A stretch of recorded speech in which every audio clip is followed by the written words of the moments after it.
Assalamualaikum warahmatullahi wabarakatuh.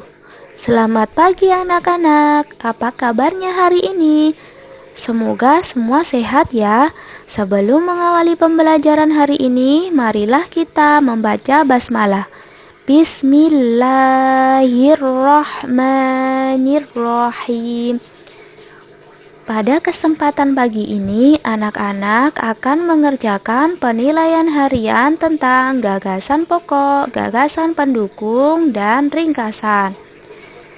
Tapi sebelum itu, kita akan mengulas tentang gagasan pokok dan gagasan pendukung dari teks tulis. Yang pertama, gagasan pokok. Gagasan pokok atau gagasan utama yaitu ide pokok yang dibahas dalam suatu bacaan dapat berupa kalimat utama atau pokok paragraf. Letak gagasan pokok yang pertama bisa di awal paragraf, di akhir paragraf, di awal dan di akhir paragraf, atau di seluruh paragraf. Gagasan pokok yang berada di seluruh paragraf dapat diambil dengan menarik kesimpulan. Yang kedua, gagasan pendukung. Gagasan pendukung atau gagasan penjelas yaitu uraian atau tambahan informasi untuk gagasan pokok yang fungsinya menjelaskan gagasan pokok. Langkah-langkah dalam menentukan gagasan pokok dan gagasan pendukung. Yang pertama, baca paragraf dengan cermat. Yang kedua, cermati kalimat pertama hingga terakhir. Yang ketiga, temukan kalimat utama atau kalimat penjelasnya. Dan yang keempat, tuliskan kalimat utamanya atau tuliskan kalimat utamanya ke dalam kalimat yang lebih inti. Yang perlu anak-anak ingat tentang gagasan pokok dan gagasan pendukung yaitu gagasan pokok sebagai inti paragraf bersifat umum, sedangkan gagasan pendukung sebagai penjelas gagasan pokok bersifat khusus. Setelah kita mengulas gagasan pokok dan gagasan pendukung, mari kita mencari gagasan pokok dan gagasan pendukung dalam sebuah teks cerita. Di sini sudah terdapat teks yang berjudul Bekerja Sama Melaksanakan Piket Kelas. Dari teks ini terdapat 3 buah paragraf, 1, 2, dan 3. Sebelum kita mencari gagasan pokok dan gagasan pendukung dari teks ini, yuk kita baca terlebih dahulu. Bekerja sama melaksanakan piket kelas. Hari Rabu, Andi berangkat lebih awal karena akan melaksanakan piket kelas. Ia ingin cepat sampai di sekolah. Sesampainya di kelas, ia segera meletakkan tas di tempat duduknya, kemudian mengambil kemoceng di atas lemari. Andi membersihkan meja dan kursi guru, taplak, dan buku-buku ditata dengan rapi. Alat-alat tulis guru juga ia siapkan. Andi mengerjakan dengan cepat dan rapi. Dari paragraf pertama ini, kita akan mencari gagasan pokok dan gagasan pendukung.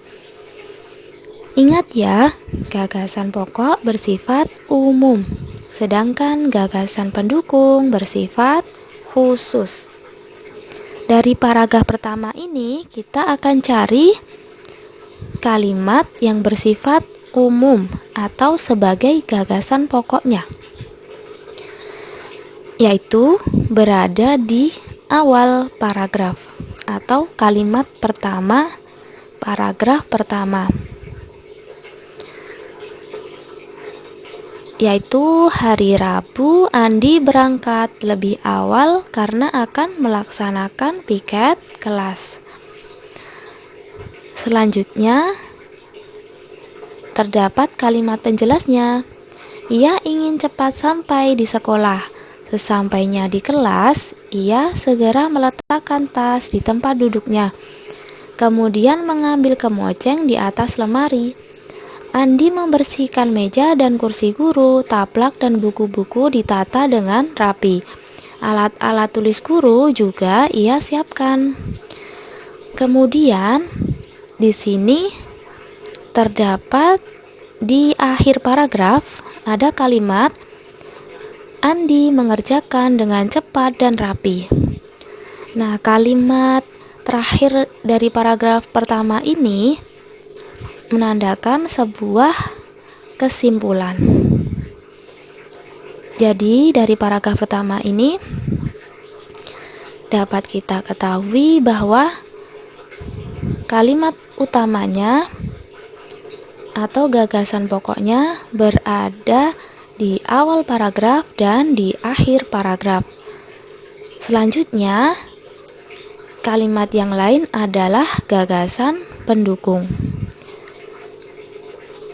Berdasarkan paragraf pertama ini, maka paragraf pertama ini disebut juga sebagai paragraf campuran karena mempunyai gagasan pokok di awal paragraf dan di akhir paragraf. Paragraf kedua. Beberapa menit kemudian teman-teman atau regu piketnya datang. Mereka segera bekerja sama membantu Andi. Siska segera mengambil sapu lalu menyapu lantai kelas. Bimo membersihkan sampah yang sudah terkumpul, lalu dia buang di tempat sampah. Adapun Rina membersihkan papan tulis, menata spidol papan tulis, dan penghapusnya. Dari paragraf kedua ini, kita akan cari kalimat yang bersifat umum atau gagasan pokoknya, yaitu ada di awal paragraf. Beberapa menit kemudian teman-teman atau regu piketnya datang. Untuk kalimat selanjutnya yaitu sebagai penjelas. Mereka segera bekerja sama membantu Andi. Siska segera mengambil sapu lalu menyapu lantai kelas. Bimo membersihkan sampah yang sudah terkumpul lalu dibuang di tempat sampah. Adapun Rina membersihkan papan tulis, menata spidol, papan tulis, dan penghapusnya. Nah, kalimat penjelasnya itu adalah gagasan pendukungnya. Karena pada paragraf kedua ini, gagasan pokoknya berada di awal paragraf. Paragraf kedua tentu disebut sebagai paragraf deduktif. Paragraf ketiga. Andi dan teman-teman berasal dari suku yang berbeda-beda dan mempunyai keberagaman. Namun, mereka tetap menjalin kerjasama yang erat ketika melaksanakan piket. Mereka merasakan manfaat kerjasama dalam keberagaman. Manfaatnya yaitu pekerjaan menjadi cepat selesai dan hubungan pertemanan semakin erat. Dari paragraf ketiga ini kita akan cari kalimat utama atau gagasan pokok yang bersifat umum. Ternyata dari paragraf ketiga ini gagasan utamanya terletak di seluruh paragraf. Maka anak-anak dapat menarik kesimpulannya sebagai gagasan pokoknya. Gagasan pokoknya yaitu kerjasama dalam keberagaman. Gagasan pokok yang terdapat di paragraf ketiga ini diambil berdasarkan menarik kesimpulan, maka paragraf ketiga ini disebut paragraf implisit. Nah, anak-anak, kita sudah mengulas tentang gagasan pokok dan gagasan pendukung dari teks tulis. Untuk materi membuat ringkasan, kalian bisa pelajari di video yang telah kita bahas sebelumnya. Untuk selanjutnya, anak-anak bisa mengerjakan penilaian harian di link yang telah Ibu berikan. Kerjakan penilaian harian dengan baik ya. Sekian dari Bu Rahma. Sampai jumpa lagi anak-anak. Wassalamualaikum warahmatullahi wabarakatuh.